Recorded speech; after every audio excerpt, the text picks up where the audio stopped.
afternoon. Dito naman tayo ngayon. Nasa Lanay. Nakaupo. Mumuni-muni. Wala kasing magawa. At naisip kong mag-video kasi kailangan ko ano ko sa reels ko.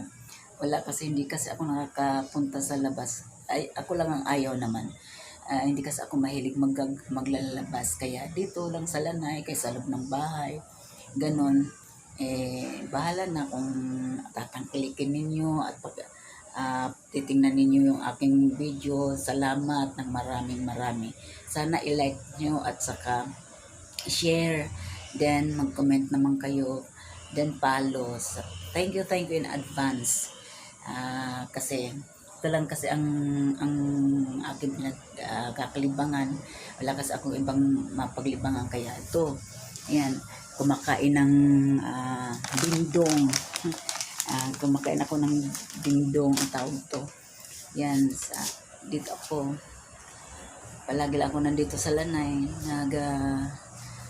Kaupo, ganyan, pagka hindi naman kasi ako mahilig matulog sa tanghali. Kaya ayun, instead na matutulog ako sa tanghali, dito lang ako mag-video. Pero hindi naman ako araw-araw dala na tinatamad din.